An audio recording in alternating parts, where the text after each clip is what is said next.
is my son. I'm so grateful today. He was ministering in Swaziland, but when I invited him, he said, Baba, I'm definitely going to come. He's one of the great evangelists that we have at this time. I was sharing with somebody, he said, this one has got a certain anointing that I cannot explain. And that anointing is here today.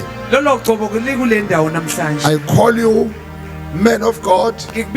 I honor you, I respect you. I find myself very proud to be calling one of my sons who has gone to be preaching in Swaziland all over. Amen. There's something in you. Evangelist. Great servant of God. Ukambushe. Ukatshele. Come and share the word of God. I'm sharing isandla kakhulu. Akufuna ubona.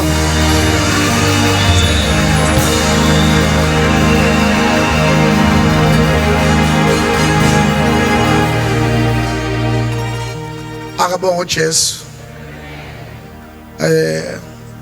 Athathe lithuba to give honor where honor is due. Sibingelela uBishop noma uBishop egameni kaJesu Kristu waseNazaretha. Bishop and the Bishop. It's such an honor for me today. Kuyinhlonipho enkulu kimi namhlanje. Ukuthi ngibe khona phakathi kwenu. That I mean you missed. When I received the message from the Bishop, Uma ngithola umlezo ngoBishop. I was very honored. Ngizizwe ngihloniphekile impela. Because akusiyona into encane ukuma nomlayezo wodwa for decades. Yeah, it is not an easy thing ukuhlala nje with one message. We know Bishop that has saved this generation. Siyazi ukuthi ubaba usikhonzile lesizukulwane. With consistency. Ngokuqhubeka njalo enganqamuki. And a selfless heart. Nanenhliziyo. Bishop, thank you for serving God in your character. It has inspired many of us. Isigqugquzelile thina abaningi. And we bless the Lord for that today. Siphethe okuningi namhlanje ngalokho. Umthandazo wami namhlanje together with the Mom Bishop.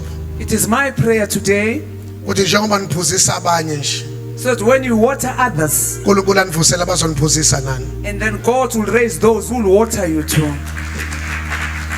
May you live long life in health and prosperity. May you bear fruit even in your old age. God protect you in your enemies, the known, the unknown enemies. In war, you must be your shield. Then in the day, you must be a shade. Bless you coming in and going out. Because of the years of sacrifice. Because of the years of pouring yourself to the people of God. Church of Jesus, help me to honor Shaiza Lenkule.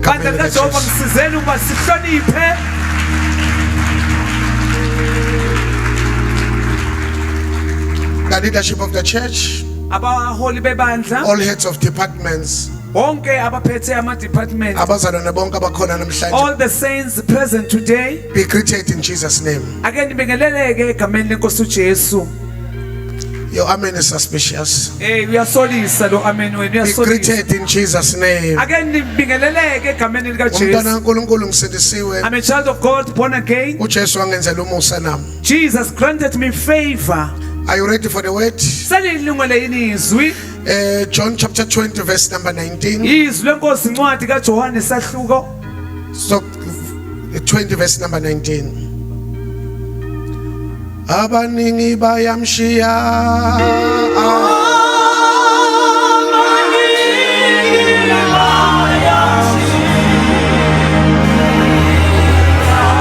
Oshubuga namina.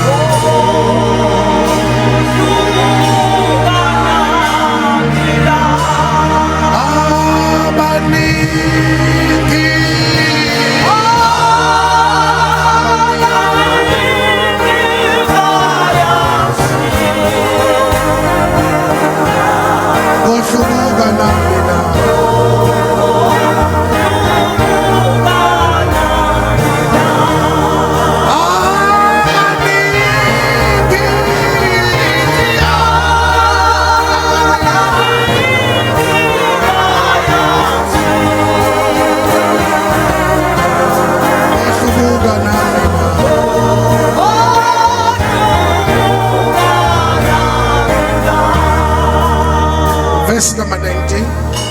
John isahluko sika 20 iverse elika 19. Chapter 20 verse number 19 to 23.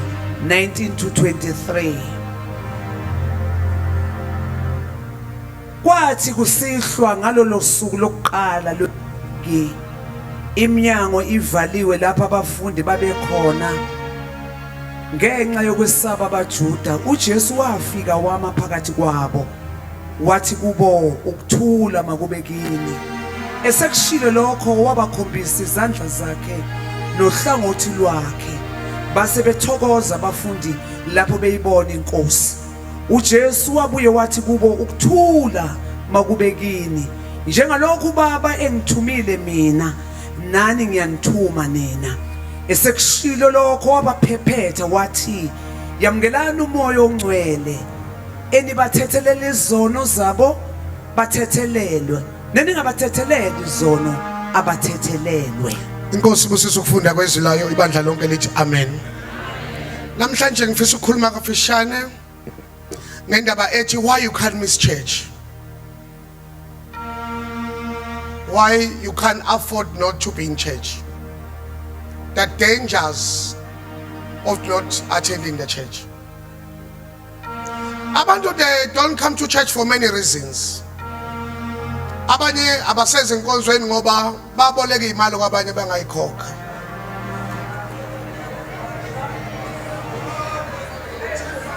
Abanye abaseze enkonzweni ngoba khona into abathi bayizama bayihlanganisa yafeyila. Instead of abe nebeef nalowo muntu azonda ibandla. Abanye, they are not longer coming to church because bane beef nomfundisi. Abanye, they are not coming to church because they felt like izinto ababe deserve ukuyithola nekhundla nama opportunities they were never given. But I'm here to say whatever reason you have not to come to church, they are not valid. Noma enzi sense engqondweni yakho. Oh, amen. You see bazalwane uma sikhuluma ngebandla sikhuluma about the place that will give you power to navigate your season of the valley of Baca. It is a place where will empower you. It is the place that will give you edge in the spirit. Nasi izinto engifuna sibuke namhlanje about the church. Ukuthi into oqala ufuna uyiqaphele uma uzokhonza enkonzweni, don't become one of the church casualties. Ngoba ebandleni kukhona abantu, because the church is a spiritual hospital. Uma we spiritual hospital kunabantu asebehlala isikhathi eside endaweni yosizo kodwa bengasizakala. Ama opinion abo uma bewakhuluma ungaze ucabanga ukuthi odokotela kanti iguli. Uma uhlangane nabo kuqala ungakahlangani nodokotela ungajika ucabanga ukuthi usizakele. Kanti usizwe esinye isiguli esihlala isikhathi eside in the place of help. Kunabantu basalana uma befika enkonzweni banomoya wokudictate abantu abasanda kufika. Bababize bababuza ukuthi yini inkinga yakho. Athi umuntu angisizwa kahle ambeka isandla lathi uyashisa. Hamba uthatha iphanathi uyashisa. Umuntu asanda kufika ngase acabanga ukuthi uhlangane nodokotela on a 7 years of theory kanti uhlangane nesiguli esihlala isikhathi eside. Kunabantu bababuza ukuthi uhambelana enkonzweni walinyazwa isiguli esihlala isikhathi eside waze wacabanga ukuthi usizakele kanti akasizakele. Webazalwane ningathuswa imswenko. Ningathuswa indlela abantu abahle ngayo. Bayagula abantu kwelikamoya. Awukhona bazalwane. Awuthola bakhana uthi asiningiguli la siningiguli la. Yeah, make sure ukuthi umuze isisi ungafika ubonde nesiguli ungabhondi nodokotela osekule. Oh, hallelujah. Abazalwane uma usasibhedlela ungathi usahlela ulinda udokotela kuqhamuka umuntu o mentally disturbed akushayele impama Yabona uthi wena mina ngenziwe kanjalo umuphi metron. Ya ngifuna ngifake iclaim ngeke ngishawe kanjani esibhedlela. Bazokutshela esibhedlela ukuthi awusendaweni right. Ya usendaweni ngisho bekushayela ukushaya endaweni right. Na umuhle phela ovula amehla sifani. Ya siningi igula.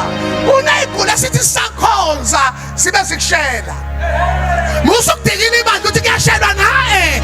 Isiguli sakhona la sisamzama ngama antibiotics. Awutshela maka siningi iguli lana. Ya ungathuswa umswenko.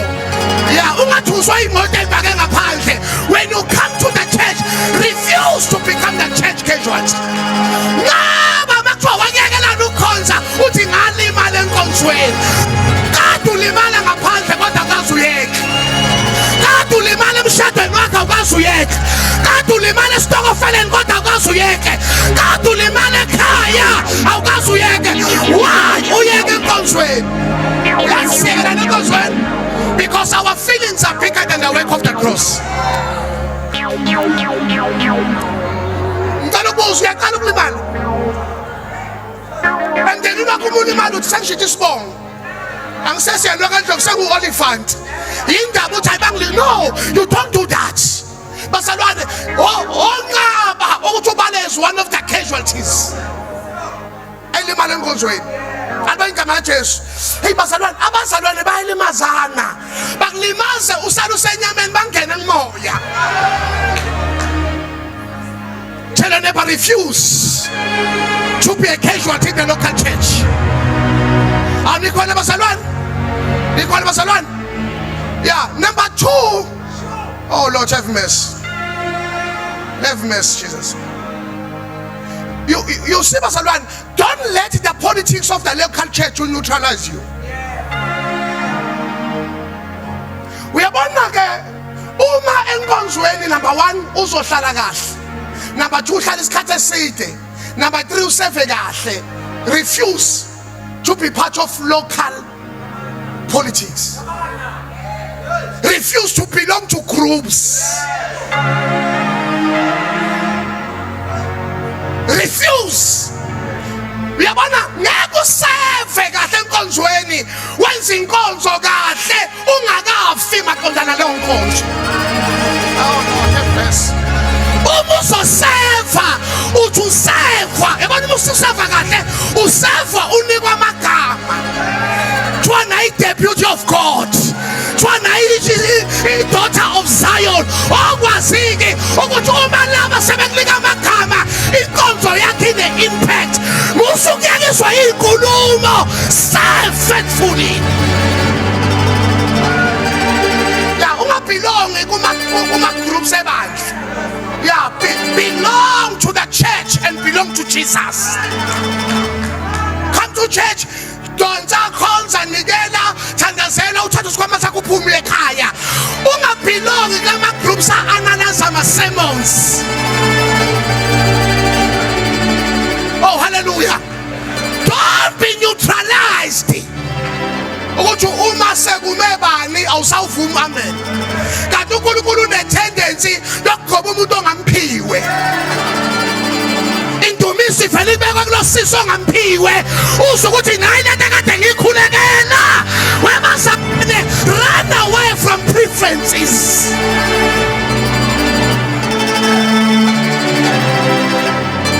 Oh hallelujah. Obuyingozi bokulova nje ukuthi umoya engcwele impendulo yomthandazo uyifaka kule sermon ongayifikanga kuyo. Lokuthi wena nini nginikela nini ngikhonza kanti ngale Sunday walova ngayo uNkulunkulu wayigcobe yona. Oh hallelujah. Tell your neighbor you can't miss this. Tell your neighbor you can't miss church. Yeah, you can't miss praise. In fact, usurvive kanjani iviki ungakhonzanga.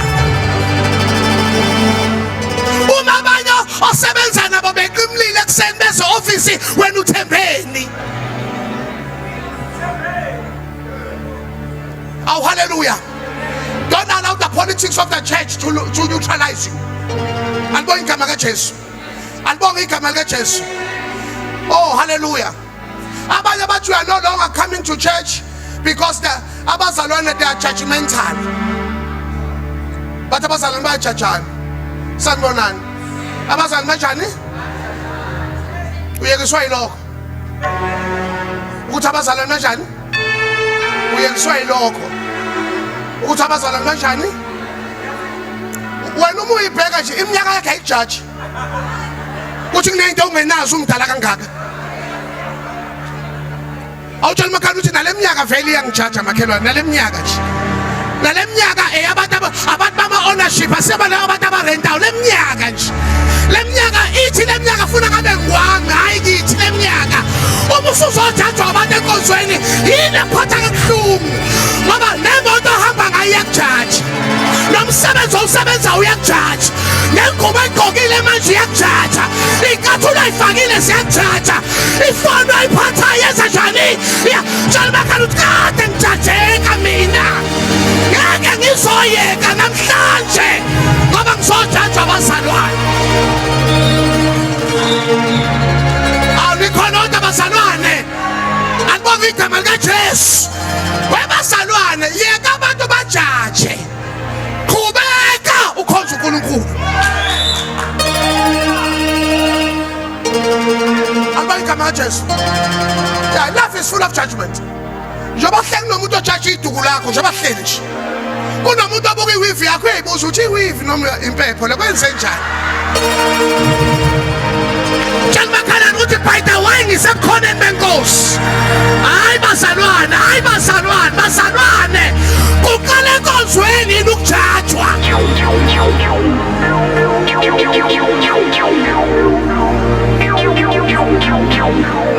Ukosamana thamena enkonzweni. Awutshela makhala uthi shenga manje nje. Kunomuntu manje obukwana nepartner yakho uthi kodwa lo sisi mdala lo sisi lona akanenda ukuthi nga20 years ngishadile lokho hayi lo sisi u-unfair lo sisi lo. Uyazini ngiphatha kabi ukuthi sijudgwa abantu ngezinto esinazo bona bangenazo. Unga offendeka kanjani ujudge umuntu osingile ushadile? Akawazi amalobolo. Akazazi ibizo. Akayazi bridal shower. Akalazi isuku kuthiwa lo umhlakabani. Bese offendeka bazalwane. Inkinga abekho kwabakujudgeayo, inkinga is with your self-esteem. I pray in the name of Jesus. May the Lord boost your self-esteem in the name of Jesus. You can't miss church.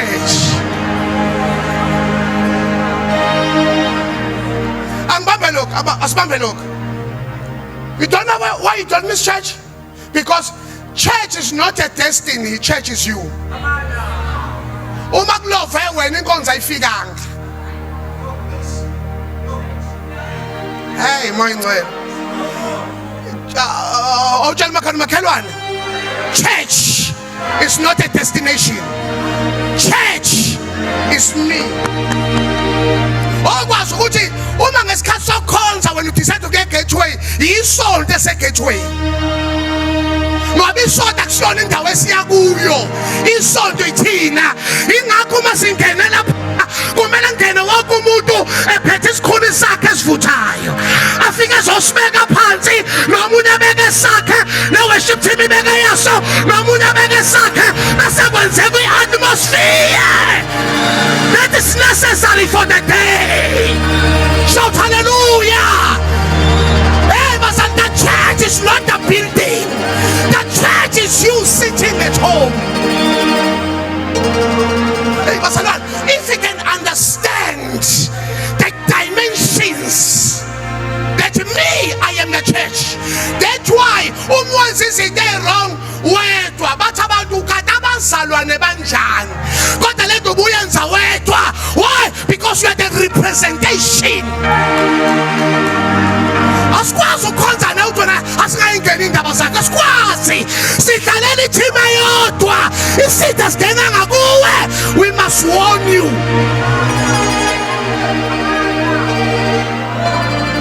Oh hallelujah. Asizile esontweni. Ya kuhlangene isonto. kuhlangene umbuso, yahlangene umbuso, and kulo mbuso there is one general. Uyedwa uMoses kaIsrael.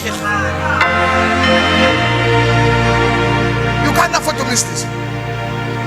Let me tell you, your enemies are paying serious money for you to be defeated. Awukwazi kuba casual kanje. Awukwazi kuba casual kanje kade une gift. Awukwazi kuba casual kanje kade umuntu usemshadweni. Njengoba isitha sifuna ukuchitha imndeni nje. Awukwazi kuba casual kade ubusisekile. Awukwazi kuba casual usele. Awukwazi kuba casual uphethe abantu. Kunabantu abaphethe bayenyangeni bafuna ukuphatha bona. Awukwazi ungafiki uzombathiswa. Shana mahane. Ili mahasuka. Athi umuntu akaze ngibathele kuleli vika ke ngiyovela. Uzovela wena.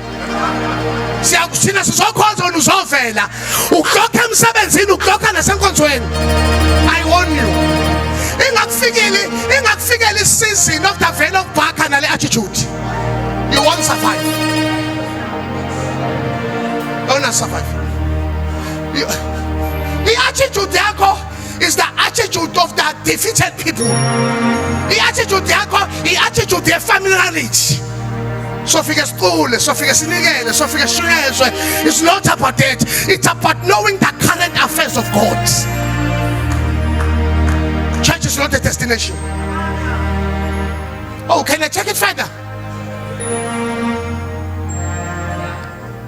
If you can't miss church, soon you won't miss it. If you continue to miss church, soon you won't miss it. Yeah, it's not the yogini fan on a Monday.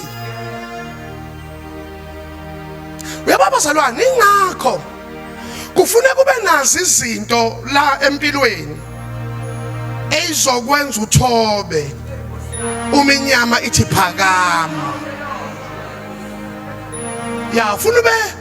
Ufuna ube nazi izinto zamandla akho bese uba nazi izinto zomusa. Ozothi usathane bethu usathane hayibo awukhonzi namhlanje kubabaza umsebenzi iqala. Uthi umsebenzi kanjani? Wathathwa ungapheleli izinto. Kanjani uNkulunkulu enomusa kangaka empilweni yakho? Ake nithi amen bazalwane. Here we are not wasting time. We are emptying your souls from the weariness of life. You can't miss church. Tell your neighbor you can't miss church. Yeah. If you miss church, you skip the foretaste of heaven. Ikhona indawo ozizwa ngayo edlula le. Ukuze umusenkonzweni, uma ukhonza ngathi awusena inkinga.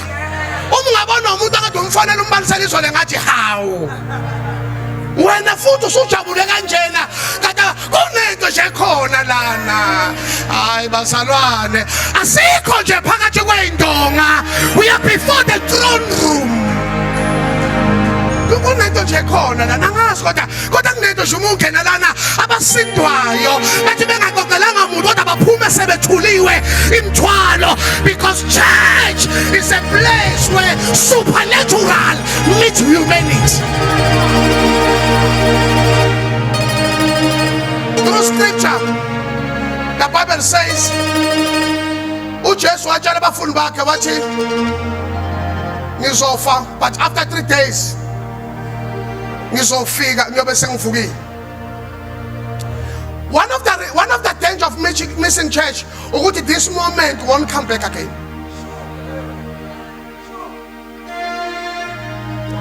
Kanti umuntu, we are the product of different atmospheres.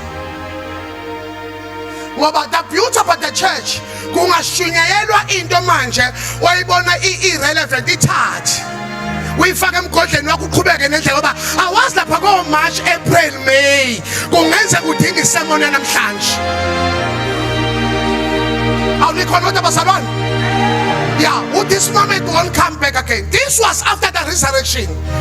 uJesu uthana ngizobuya. And webazalwane iBhayibheli lithi uthe uJesu ebuye ezobona ibandla lakhe Sunday wafica abanye belovile. Awungitshela abantu mabelova kuJesu. Eshilo uJesu kuthi Sunday siyakhonza. Kodwa uThomas wambona indlela ashawe ngayo. Wabona indlela nenxeba ngayo la wathi akabuyi lo.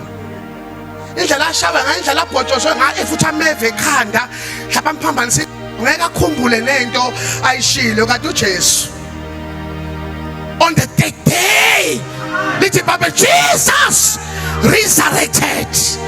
And when Jesus resurrected, indeed he showed up in his church. Number one, what do you miss when you're not in church? Number one, you miss the presence.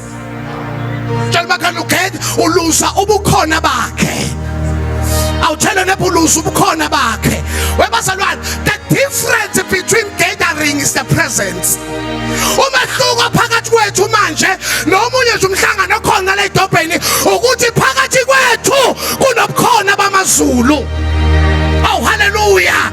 You miss the presence of God. And you see, his presence makes the difference in our lives. Oh, we are the product of the presence of Jesus.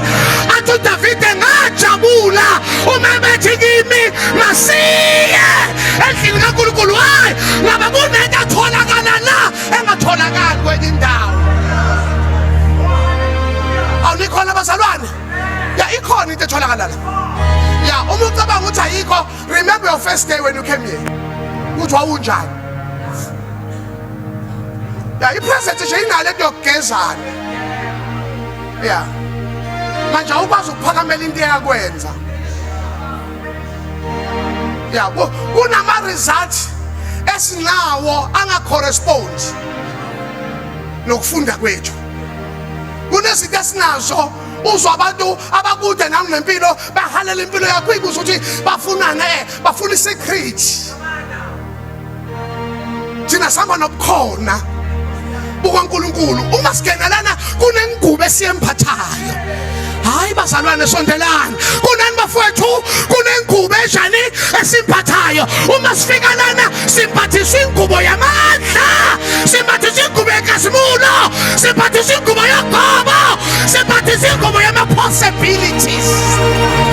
Awutshela nebikhona into esimphathayo manje awushoka ubunyaka oqala there's a garment of the supernatural kunengubo bazalwane ayenza labasithakathayo baphelelwe zimali babuze inyanga zabo kanti lo muntu awusebenzini uyasebenza uhlangane nami ngemphathisiwe. Awuthena nebikhona into phekwakho ingakho iziphi zakho zingaka ingakho ubuhlungu bakho bungaka ingakho icontroversy eduze kwakho ingaka. There's a garment of the Holy Spirit in you. Oh, I decree and I declare, may the garment of the supernatural ibaphathise namhlanje ngikhuluma nabagula emzimbeni. May the garment of the supernatural be upon your life today in the name of Jesus. May this garment, may this presence be upon your business. Oh, touch your neighbor, put it on the desk. Oh, may you make a profit that you have never made before. May you succeed in a way that you have never seen before. 2026, I decree, as we navigate the valley of Baca, may the presence of God guide you. Atu David obuhle nomusa kuyamlandela suku zonke. Oh, can you shout the presence? I'll tell you never mphathiswa namhlanje. Depression, I declare the presence of God. Pains, I declare the presence of God. I declare the presence of God. May this presence carry you. May this presence heal you. May this presence bring stability. May this presence bring power.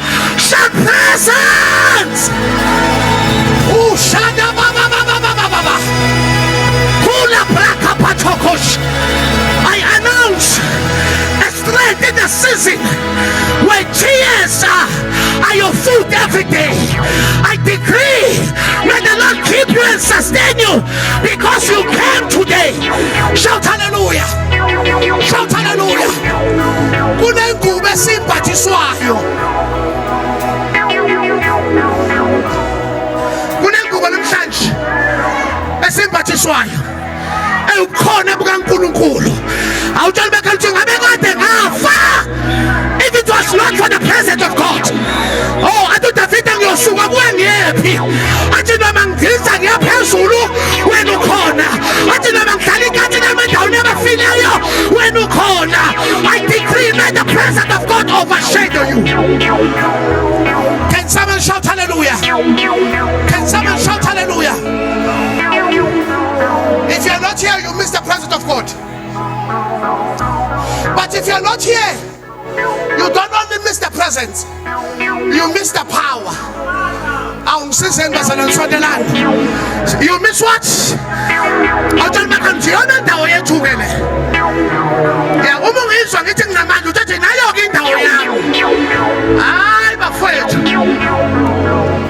You see, listen to me, Bazalwan. When an enemy hates you, he will make you to hate you konza.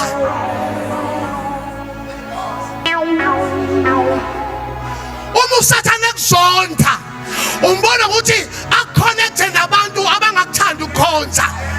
Uma ubethi ukuphi uthi ngisenkonzweni bathi futhi awuqhoma makhelwane kahle kahle wona mhlaba uyalingana wami ke lona. Anikho kodwa anikho bazalwane. Awutshela makhelwane yona ndawo yami ke le. Hayi makhelwane sona sigubhu sami ke lesi. Khona lapha ke ngigqatsha khona ke la. Ikhona lapha ngigijima khona ke la. Ikhona lapha nginamandla khona ke la. Ikhona lapha ngwina khona. Shout power.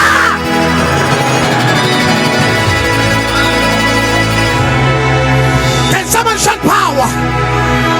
Can someone shout power?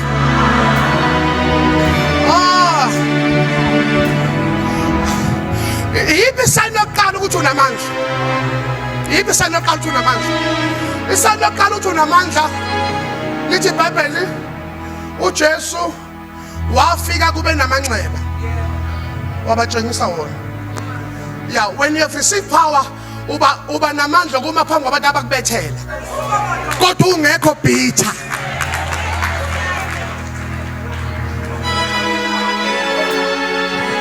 Uma usuthola amandla ngisho ungahlangana no ex-wife ex-husband na divorce uyamhaka ukuthi unjani kodwa ngane yakwethu athi bathi abantu hayibo kanjani ngoba idrama yayinkulu nginamandla ngiyakwazi ukuba phambi kwabantu abangilimaza. Umehluko wethu nezwe izwe liphila ngama-protection order thina siphila ngokuthula.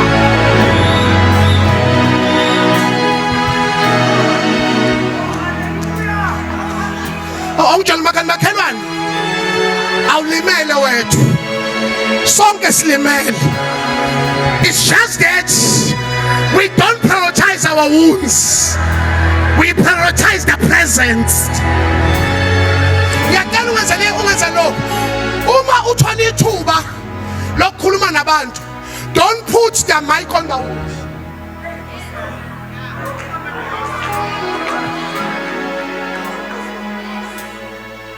Abacabanga ukuthi ubhitha uzoba negative kumadoda uzomusa usume phambili ufika ukuthi ngethembile yona leyo nto ukuthi uqalile umsebenzi phezu kwempilo yami uzawufeza ngegama likaJesu.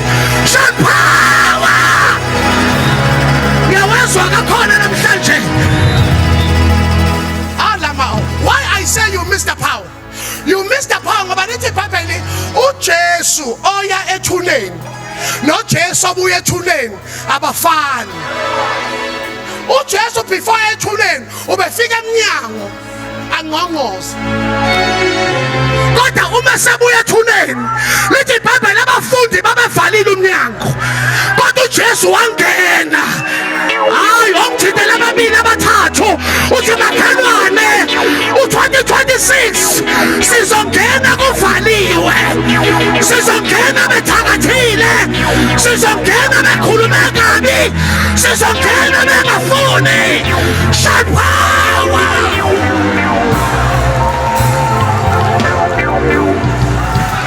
Can you shout power? Uthi mangcwele bazokufika usungaphakathi ebebekade bengcolisa igama lakho, babuza ukuthi manje ungena wazibani, uthi angazi muntu kodwa ukuthi nginamandla. That time of negotiating with opportunities is over. Ngithi noma ngabe iluphi udonga abakwakhele lona,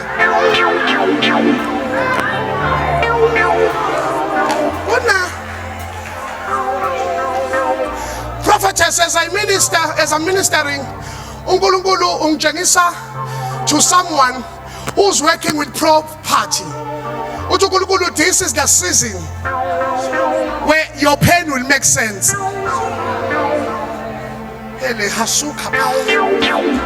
Someone working with property. Uthi this season, it is a season where you will understand why you can't in the previous years. We are navigating the vein of Park. Cry no more. Arise and shine. See, I charge you today. Hambanini yongena. Lapha engazimu dukhona. Awuna connection ngaphakathi, awuna connection ngaphandle. Abongena.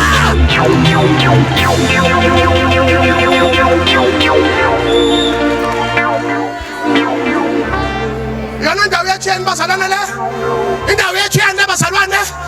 Awubuzibakala unganova kanjani? Endaweni yamandla. Ekubeni usebenza labantu abathakathaka njena.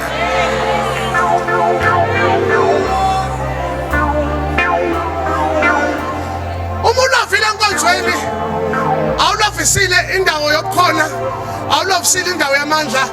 Enye into elovile your offerings awafikanga. Okusho ukuthi kulelo viki umusa owuthola ngemnikelo uyama ukuflowa. Hayi.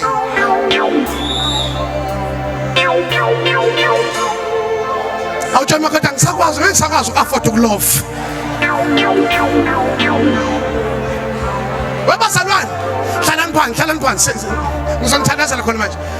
Kusele kusela but 49 weeks unyaka kuphela, 49 Sundays unyaka kuphela. Ngicela uthola 100%.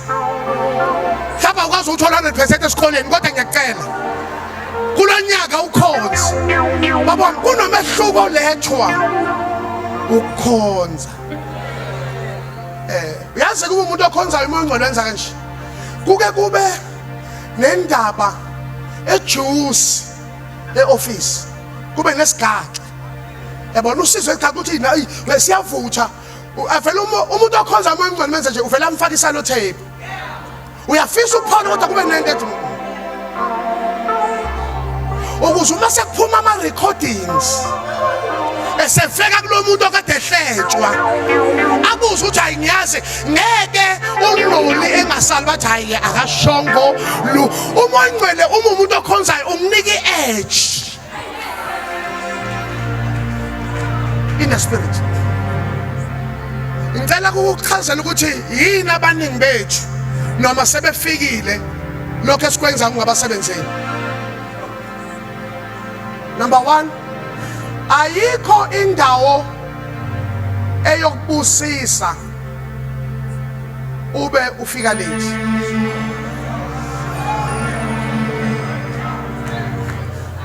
I'll tell you ukuthi lento yokuba late is not about time, it's attitude. This is the pain. Ngizweni masisi yamahla. Ukuba late uba late enkonzweni kodwa emsebenzini. Emsebenzini ungena u7 ufika wena u22. Uzume ne security ngaphandle bathi abakavule usisi uthi hayi ngizolinda khona la. Kodwa uma la inkonzweni uma singena u9 ufika wena u10:15. It's not about time, it's about honor. Webazalwane ngicela ukunichazela ngifuna ukwehla manje ngoba I'm taking my exit. If you don't take serious what God takes serious, you will miss the essence of it. uNkulunkulu akabusisi kuphela abafikile, ubusisa abahloniphile. Ngoba ithini simtshela isathi sigena ngo9. Uthi umuntu yini inkhonza kodwa kufakaza abantu ababodwa kanti ucheck iattitude oza ngayo. I'll tell you that ukuthi honor is holy. Okay, ngoba ngathi ngiyanisukela sondelana. Yini eyenza ukuthi endlini uma uqeda ukupheka uqala uphakela umyeni wakho? Umfakele tray. Mhlawumbe umgezisa izandla. Bese uyamlethela ukudla umbusisele. Bese wena the same person okade letha ukudla asuka zome passage. Othi abalambile abaye kitchen. Kodwa uqala waphakela bani usokhaya. Wenza njani? Wamfakela train. Wenza njani? Wamhambisela. Uma ugugu uyagugu, uma uguqa awuguqi fine. Kodwa uma uqeda lapha awuphindi yopha uzofaka etrain uzodeliver ingane indaba ngoba lento sokuyenza uthendlini asifani.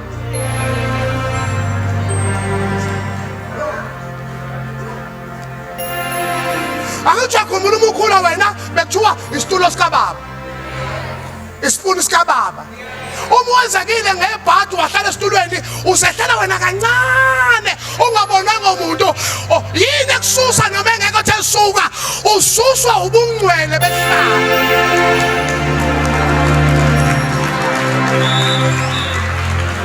Awutshela makhelwane uthi makhelwane khona uyakhonza kodwa ukhonza ngendlela othanda ngayo.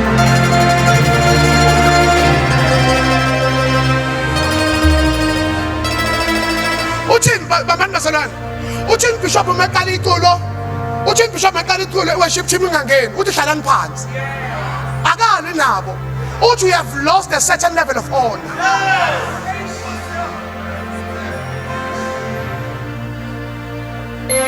Uyazoshawa yini? Uyazoshawa yini? Ufuna ukwenza izinto indlela othanda ngayo. uNkulunkulu akababusisi abantu abane attitude. Unikela umuthanda ukhonza umuthanda ishumu ukhonza uyikhipha uyithanda. You've got a problem of honor. Ngoba now le shumu ukuthi sinibanga no sinishumeza no social media ake nilalele thina sihlala nayo. Ishumi is not about man, it's about honor. Ngoba if it's about man umbuso kaNkulunkulu kuphela owenza lento owenzayo. Ugovernment akayenzi lonto. Uthi uhola ivet sebeyibambile. Uthi uhola medical aid ayisho medical aid uthi uzongibona ke cha ivele ibambele ngoba yonke imibuso ayithembi ngaphandle kwalo. Kodwa uNkulunkulu uthi naku 100%. Ngicela unginike nje u10.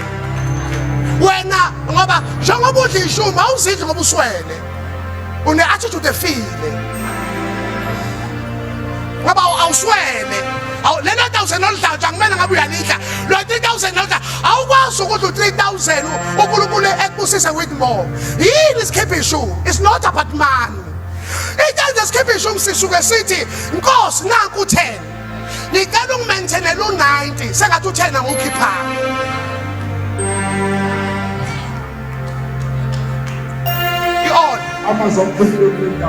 Yes, my God. Ama challenges esisihlulwane silahlekelwe i-honor. Yes, Lord. Honor. Yes, my Ubona God. indlela esikhuluma nawe ngayo i-honor. Yeah. Ubona indlela ethi ekhuluma nesenior pastor of the house ebeyithinta kanje baba uyashaya ubona kulahleke i-honor. Ngoba ukuba friendly kampriesti akuyivula umnyango wendelelo. You see, let me tell you something. Once please. Once ulahlekelwe i-honor, ungasambo nje umpriest ungibona njengomngani, thola umfundisi. Because God does not bless friends.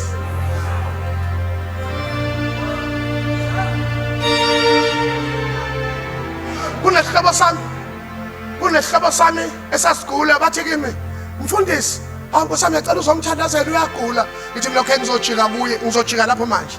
Uma ngingena saka ngehle emotweni, kumemezwa kade ngifonela. Athi nanga umzukulu kaNtuli indawo. Ngezwa into kimi ngathi iyahamba. Ungibize njengompriest ungadressa njengomzukulu. Akufani. Ngoba those who receive a prophet in the name of the prophet, they shall receive the prophet reward. Decide ukuthi ufunani kimi.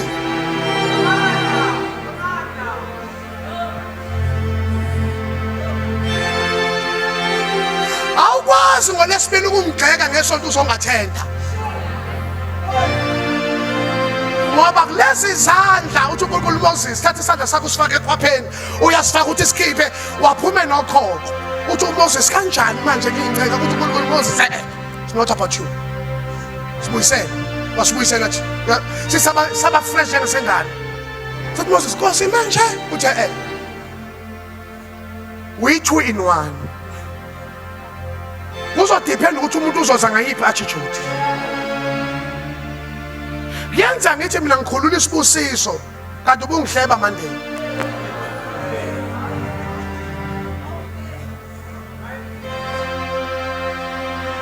There's something we must de-educate from the church. There's something we must de-educate. Decide ukuthi ufunani. Decide. Uyazi ukuthi in one pastor njoba ubaba uDubela, do you know ukuthi in one church khona ba receiver kuye as an apostle. Ngaphandle ukuthi azachithi title. Ngoba ugobo luflowa ngokwe perception. Uthi mama give me the vessels. Umfana uthi me, uthi give me another one. Uthi me, uthi give me another one. Uthi give me another. Uthi umfana the vessels are finished. Uthena umama ebheka ngapha amafutha esenqamukile automatically. Ngoba the flow of the anointing from a leader to a believer, receptions and declarations. Noma umhola ngawazwanga kodwa uGcobo luyawezwa. Ngoba akekho wathi amafutha mawanqamuke.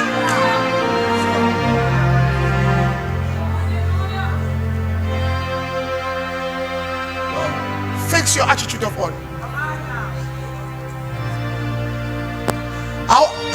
Hayi ngoba into zakho ingaqaqeki. Akufundi ukuba ne reception right.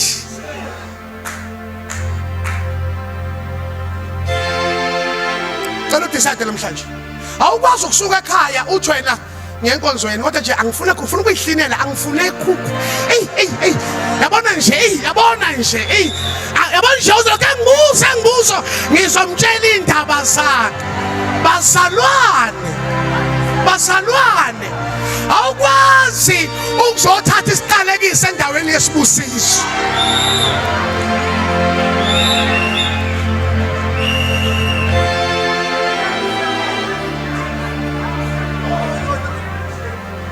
Awutshela makhelwane.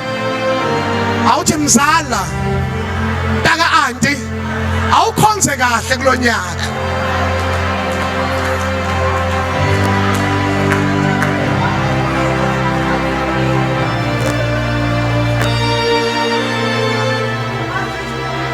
If you want, let me say it again. If you want these graces, see, hear me correctly. If you want these graces upon these leaders to work for you, fix your perception. Come on now. Let me tell you one thing and I pray. It's just that what is working is same as pride, but it's working. Because too much access breeds dishonor.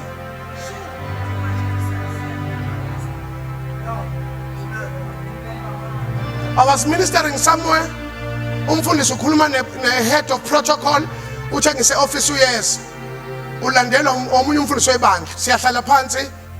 Hey siyabonga mfundisi, hey siyabonga man, hey nami le ndoda ngiyimisile ngiyisekile lana, hey phela maze kudala ngithi asidlala naye ibhola, ungitshela ngomuntu engisuka ukuyomreceiver from somewhere, yena usemchaza from somewhere. enye justice esingayenzi njengobandla to our bishop is too much access. Kahle kahle funa abe nomnyango angena ngawo, aphume ngawo, ahambe without contact. Ngoba i-availability igcina ukwenza ukuba lula ubukhona bakhe. Kanti usathane wenza ukuthi isitsho kumele udlele kuso sibe lula emehlweni. Sondelana. Enye justice that must be done by leadership and administration is to design a plan of scarcity for the bishop. Yeah, kube privilege ukuba ukumbona nokuhlala naye nokukhuluma noba lento ye-availability yabahlula abantu abangakhulanga.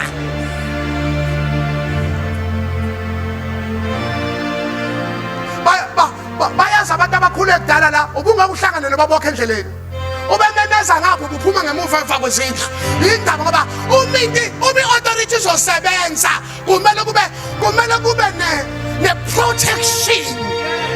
Uthi mama manje cela ukhulumele nobaba kodwa ubabe khona mama cela ukhulumele nobaba phela esikoleni ngifuna-ke ukuthi athi uma wakuhamba wena uthi we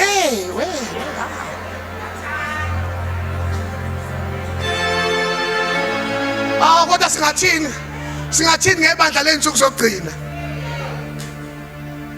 Ngiyathandaza as we navigate this season of the Valley of Baca, the season of tears, the season of confusion, as we are waiting for the supernatural realm to fill our halls, can you lift up the aspect of honor in your service?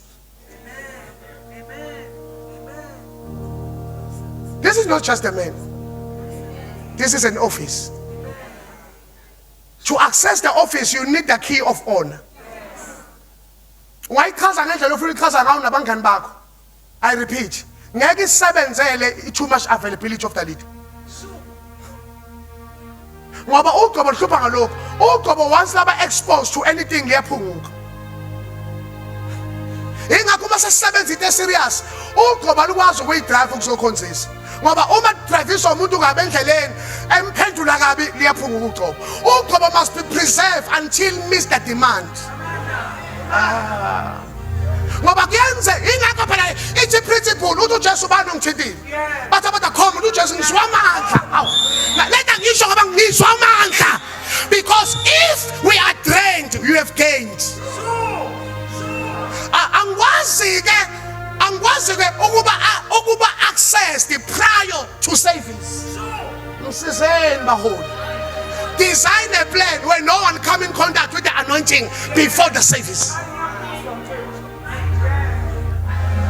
Zamana umnyango somewhere, uma ungekho novule nkosami zamana umnyango somewhere. Azongena ngawo asebenza aphume ngawo. Omdingayo office times are scheduled. Too much access breeds dishonor. Let me pray.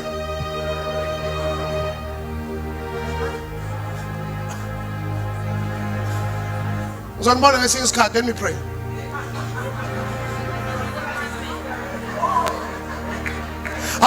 Asikwazi ukuqhubeka kanjena. Asikwazi ukushutha naye before inkonzo. Asikwazi ukumbingelela before inkonzo. The anointing must be protected.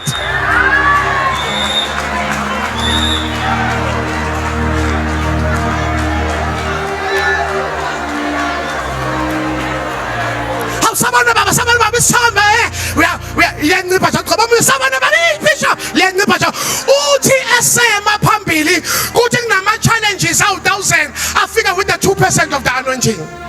Bese omunye phansi eyi bafowethu uduba kasafani nakuqala. Kanti thina singawakhanga ama-structures and policies to protect.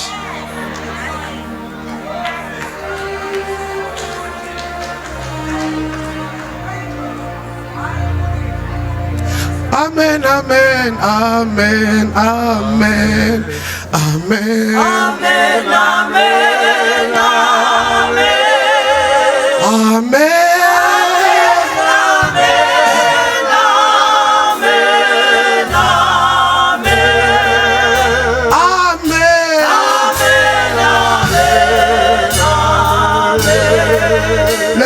up our hands. Say, Lord, change my perspective. Lord, change my attitude toward holy things and holy people. From today, I submit my heart to the total will of God in the name of Jesus. Moyingcwele, niyabonga. Saqala unyaka for the strength, for the wisdom to navigate the season of the veil of Baca in the name of Jesus. Ngiyabonga Moyingcwele that from today ngizokwenza njengoba udimanda upon my life in Jesus' name. Amen. Clap hands for Jesus.